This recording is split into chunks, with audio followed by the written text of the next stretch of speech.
우리가 항상 이야기하는 게 큰 힘을 쓰면 안 돼요. 기다리고 그 움직임이 나왔을 때 분할에 대한 개념으로 차근차근 진입을 해보는 겁니다. 그래야 보수적으로 잘 지키다가 상방의 에너지가 강해질 때 누구보다 많이 빠르게 계좌를 확 돌려내는 겁니다.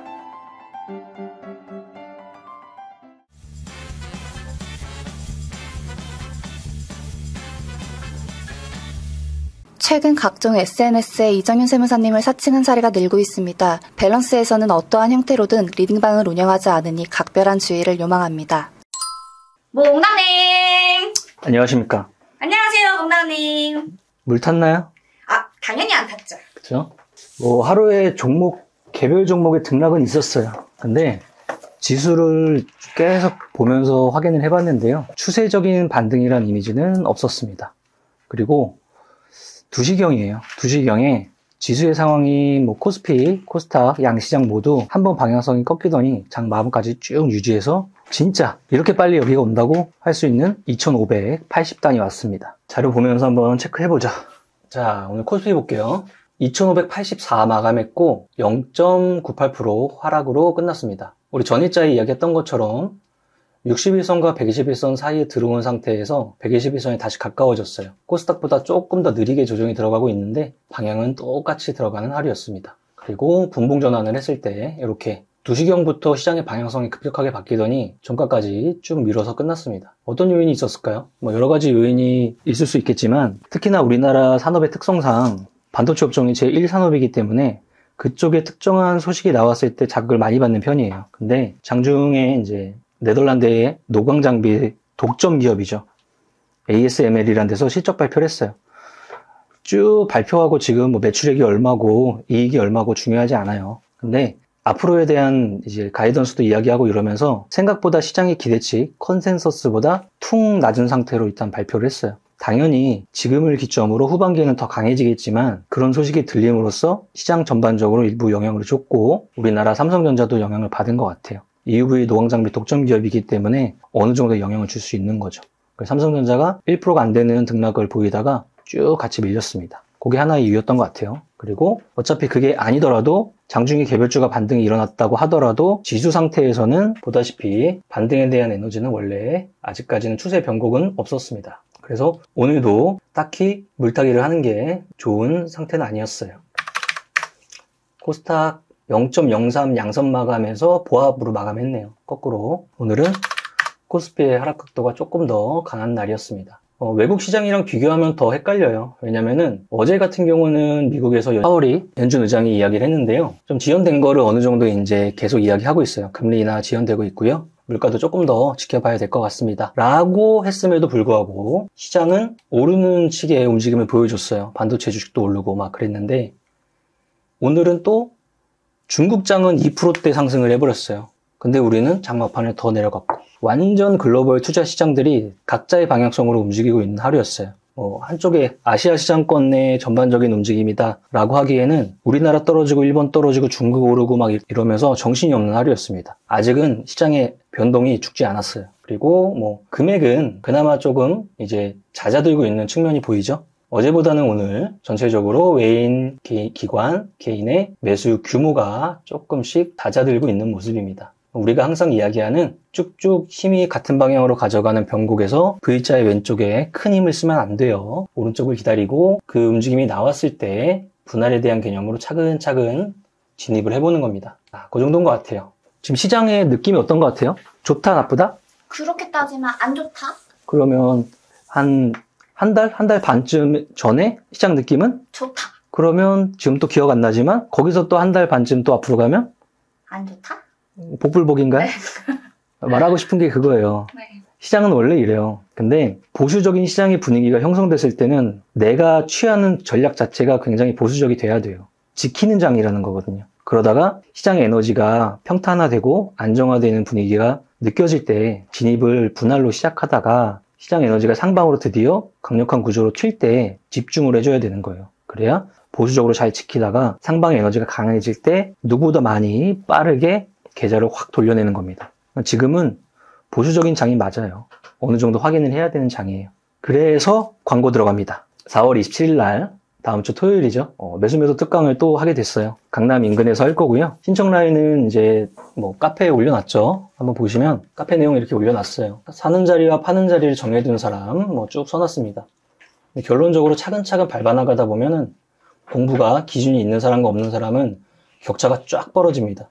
그에 대한 내용들을 쭉 설명을 해놨어요. 대표님한테 열심히 배워서 이제 특강도 하고 있는 몽당 연필을 이야기하고 있고요. 전이랑 조금 달라진 거는 전체적인 큰 의미는 같은데요. 단기 매매에 대한 개념과 투자에 대한 개념을 분리시켜서 설명을 한번 해볼 거예요. 그러면 내가 지금 시장에 미리 준비를 하고 시장에서 부각받았을 때 매도를 하는 타이밍인지 아니면 가만히 있다가 자극받아서 준비된 사람들의 물량을 받아내는 스타일인지 알아낼 수가 있어요. 27일 토요일이고요. 1시부터 4시. 그다음에 강남역 인근에서 금액은 똑같고요. 여기서 접수하시고 시간이 되면은 확정 문자가 갈 겁니다. 그러면 이제 다음 주 토요일 날씨 좋을 때 우리 오프라인에서 만나서 내가 지금 매매를 어떻게 하고 있는지 한번 쭉 확인하는 자리가 될 것 같아요. 그리고 강의 인원을 지금 조율하다 보니까 이번에 뭐 80명 이하로 이렇게 낮춰놨어요. 예전에는 이제 100명 넘게 받다 보니까 조금 보는 게 힘들다는 이야기가 좀 들려서 일부러 컴팩트하게 맞춰놨으니까 좀 집중해서 듣고 싶다. 아니면 앞에서 첫 번째, 두 번째 이렇게 계속 못 들으셨던 분들은 이번 기회에 신청하시면 될 것 같아요. 장세가 좋아도 나빠도 공부는 한다. 자, 이어서 장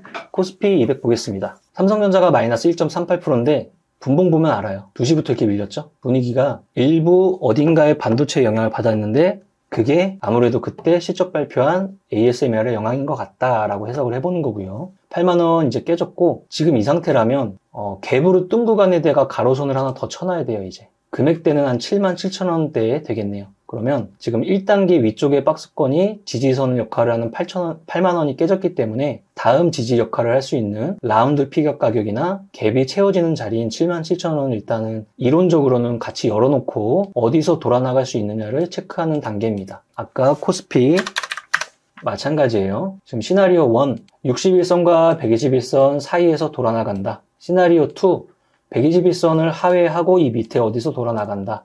이런 식으로 가이드를 잡아놓고 시장 상황 변동성이 어떻게 변해가는지를 추적해 나가야 갑자기 준비 없이 바라보는 것보다 훨씬 낫겠죠. 그 다음은 하이닉스. 박스권의 하단 영역까지 왔습니다. 여기도 이 자리에 대한 에너지가 깨진다면 조금 더 밑으로 열어놔야겠죠. 17만원대 초반 정도. 그 다음 눈에 띄는 거는 뭐 퐁당퐁당 하고 있는 자동차네요. 오늘은 자동차도 같이 밀렸습니다. 그래서 시가총액 상위주들이 다 프로딩딩해서 코스피 시장에 힘이 없었습니다. 효성 TNC가 가장 많이 올랐네요. 9% 정도. 우리가 중화권에 대한 에너지, 우리를 둘러싼 증시의 모든 지표나 원자재 막 튀고 유가 튀고 금리 튀고 환율 튀고 막 이러고 있는 와중에도 천천히 실적이 돌고 있어요. 업종들은. 그게 우리의 가장 강력한 무기거든요. 그렇다면은 실적이 돈 에너지가 시장에서 언제 작용을 하느냐, 그걸 한번 따라가 보는 건데, 나라별로 봤을 때는 가장 느리지만 중국도 점진적으로 지수를 돌려 세우고 있으니까 효성 TNC 같은 애들 보면 그런 느낌이 좀 나는 것 같아요. 중화권 영역의 화학이라든지, 그 다음에 둔탁하지만 나중에 만약에 포착이 된다면 철강이라든지 이런 섹터가 움직이면은 경기 민감 섹터가 움직이는 거고, 지금 우리가 이렇게 바들바들 떨고 있는 이미지를 많이 상쇄시켜서 중국장, 우리나라장 다 같은 방향으로 잘 움직이는 그런 재료가 될 수도 있을 것 같습니다. 당연히 전제에는 미국장이 잘 지지가 되고 반등하고 다 같이 동반하는 움직임이 나와야겠죠. LX 일렉트릭 오늘은 7% 올랐어요. 어제 떨어졌던 전력기기에 다 되돌림 현상이 나왔죠. 주도주의 힘인 것 같아요. 효성첨단 소재, 효성 TNC랑 같은 영역으로 움직였을 거고, 섬유업종, 한세실업도 마찬가지. 이쪽 업종에 오늘 돈이 들어갔었나 보네요. 삼양식품은 라면, 수출, 역사적 신고가 갱신 후 지속 상승 보여주고 있습니다. FNF도 5%니까 오늘 섬유업종 라인에 전반적으로 기관의 수급이 돈이 들어갔나 봐요. 그 다음에 좀 퉁퉁거리면서 빠지던 방산도 일부 되돌림이 나왔고요. 하락으로 정렬하면 건설기계 섹터가 조금 크게 떨어진 게 하나 보이고, 그 다음에 딱히 묶음이 보이진 않네요. 유가 부분이 떨어진 것도 좀 의아하고, CS윈드라는 신재생 조금 혼조 상태입니다. 근데 상승 정렬했을 때는 눈 보이죠? 방산이랑 중국향 아니면 경기 민감 이런 느낌의 장들이 많이 올라왔습니다. 자, 대금 보겠습니다. 삼성전자, 하이닉스 제외하고 세 번째 오늘 제주은행입니다. 어제 이어서 오늘도 일부 상승했어요. 시중 4대 은행이라고 하는 거에서 지방은행 쪽에 제주은행인데요. 성격 자체가 약간의 테마성 움직임을 가져가고 있어요. 그래서 어제 오늘 시장이 뭐 금리가 인하가 늦춰지고 있고 막 이런 소식 나오면서 좀 탄력성이 조금 생기는 정도인 것 같습니다. 그 다음은 유니셈, 장비스탄이에요. 장비스탄 움직임이 후발로 굉장히 강력하게 한번 나왔네요. 거래까지 한번 빵 하고 터지면서 좋은 모습 보여주는 장비스탄 모습이었습니다. JNTC는 원래 추세가 왔다 갔다 강했던 종목이고 한미반도체 2.8% 마감했네요. 그 다음에 엔캠 등락폭이 좀 심하네요. 오를 때도 강력하게 오르더니 떨어질 때도 큰 폭으로 변동폭이 좀 큽니다. 전력기기, 장비단의 AP 시스템, 일렉트릭, 그 다음 방산, 전체적으로 혼조 상태네요. 근데 가장 많이 오른 종목은 유니셈으로서 얘만 쏙 빼놓고 생각하면은 반도체 장비단에서 개별적인 등락은 여전히 좀 나오고 있다. 이렇게 해석할 수 있을 것 같습니다. 자, 그대로 탑 30으로 넘어갑니다. 뭐 모비데이즈 같은 애들은 틱톡 관련주라고 하면서 갑자기 틱톡 테마가 불었어요. 개별적인 거겠죠? 다음 눈에 띄는 거는 DIT라는 종목입니다. 보시다시피 우리가 가장 전형적으로 움직이는 패턴을 다 보여줬던 하루네요. 역신자리가 있었고요. 그 자리를 오늘 25,000원에 돌파를 했고요. 상한가 마감을 했습니다. 거래까지 터졌고 역사적 신고가가 됐습니다. 이때부터 뭐 로직이 시작된 움직임인 것 같아요. 개별적인 장비단은 이런 움직임이 나온다는 거죠. HBM 관련주로 뭐 레이저 어닐링 장비 하면서 뜬금없이 재료가 막 갑자기 나온 건 아니고요. 며칠 전에 한미반도체 TC 본딩 장비가 뭐 마이크론에 공급이 된다 이런 공시 있었죠. 보통 HBM 관련주들이 특정한 회사에 공급이 된다 이런 이제 기대 같은 것들이 생성되면은 주가가 반영하기 마련인 거죠. 그런 움직임인 것 같습니다. 그러면 오늘자로 요 앞쪽 자리는 자동 매매에서 상방이 터지는 신고 돌파 로직으로 우리가 설정해서 이 자리에서 매수가 자동 측정이 될 수 있었고, 이 뒷자리는 오늘 돈이 일단 들어갔으니까 오늘 기준으로 잡고 눌림 현상이 만약에 발생한다면 기준에 대한 거 반이야? 아니면 3분의 1이야? 아니면 완전히 고가권역이야? 이러면서 상대 강도를 측정해 나가는 거죠. 그래서 DIT가 좀 눈에 띄었고요. 유니셈도 같은 성격으로 좀 눈에 띄었고요. 그 다음에 뭐가 있을까요? YC캠, 사이맥스, YIK 다 반도체 영역들. 그 다음 파도가 13%. 바닥권에서 거래가 조금씩 붙고 있습니다. 자, 이 당시에 매출을 속였다고 하면서 시장에서 문매를 크게 맞았고요. 그러면 이 당시에 뭐가 나온 거냐면 가격에 대한 조정이 나왔습니다.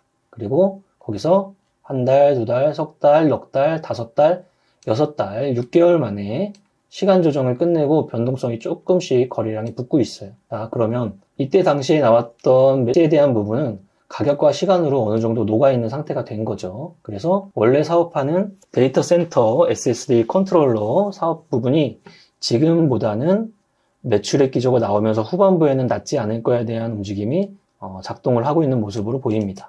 여기서 우리가 교훈을 얻을 거는 선반영에 대한 생각이에요. 선반영에 대한 생각. 악재와 호재가 예정되어 있을 때 주가 상태가 그것들을 반영을 했는가 안 했는가에 대한 판단, 그걸 꼭 선제적으로 미리 내려야 된다는 거죠. 그 다음 최근에 추세가 강한 S바이오메딕스, 줄기세포 신약 라인에서는 시가총액이 그나마 좀 조그만 종목임에도 불구하고 굉장히 탄력도가 큽니다. 오늘도 역사적 신고가. 자, 그 다음에 오랫동안 안 보였던 가스통도 보이고요. APTC 다 반도체, 그 정도 모습이네요. 전반적으로 반도체 개별주들이 다수가 있습니다. 시장 지수와는 좀 다르게 개별주의 순환매는 그나마 나오는 날이었어요.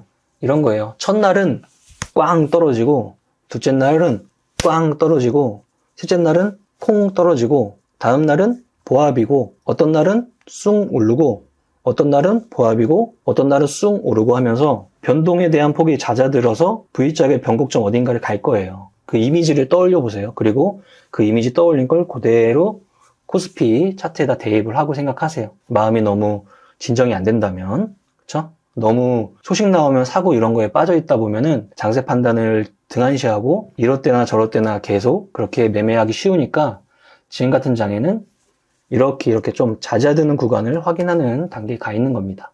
그리고 개인적으로는 2600이 깨졌어요. 일단 오늘부로 깨졌는데요. 저는 2500 초중반 정도 자리는 그래도 분할이 시작을 조금이라도 해봐야 되지 않을까 이런 고민은 해보고 있습니다. 뭐 어제 그제 이어서 말한 것처럼 특정한 지수의 조정이 나오기 전에 2가지 3가지 종목을 찾아가지고 원래 대장주였던 걸 찾아서 같은 에너지를 매일 넣고 있다 그랬죠. 오늘도 마찬가지였어요. 하나는 떨어지고 하나는 오르고 막 이렇게 보여주고 있는데 그런 움직임을 천천히 취하다 보면은 지수의 변곡이 발생하고 종목의 변곡도 발생하기 마련입니다. 그래서 보수적이지만 시장을 보는 지금 상태는 큰 에너지는 한번 불었으니까 조금씩 잦아들 거다. 마음이 너무 싱숭생숭하지 말자. 이런 이야기 한번 추가적으로 드리고 싶어요. 아까 이야기했잖아요. 한 달 전에 올랐어요? 2달 전에 떨어졌어요? 3달 전에 올랐어요? 그게 우리가 항상 처해 있는 환경이라고요. 그럴 때마다 마음이 바뀌고 방식이 바뀌면 누가 돈 벌어요? 항상 같은 기조 속에, 같은 기준 속에 움직이다 보면은 보수적일 때는 보수적이 되고 강하게 할 때는 강하게 되는 겁니다. 지금은 조금만 여유를 갖자고요. 오늘 이 정도 하면 될 것 같아요. 4월 27일 날 특강 신청 많이 해주시고 제가 실질적으로 오프라인에서 만나서 어떤 이야기를 하는지 들어보는 기회를 가지시기 바랍니다. 수고 많이 하셨고 조금만 더 고생하자고요. 노래 부를까요? 네. 하나, 둘, 셋, 넷. 나는 10년 안에 100억 부자 될 거야. 화이팅! To survive the stock market, we need to learn our ways. I see you. 아, 더워. 이렇게까지 해야 돼? 세금 신고 부탁드려요. 알겠습니다. 세무사는 거둘 뿐. 세금 신고 완료. 마구 마십 성공했어. 아, 죽을 뻔했네. 아, 나 보험 가입 돼 있지? 보험 가입은 밸런스 에셋에서. Don't think, just do. 지금 가입하라고. 유튜브 멤버십 가입했어? 아니요.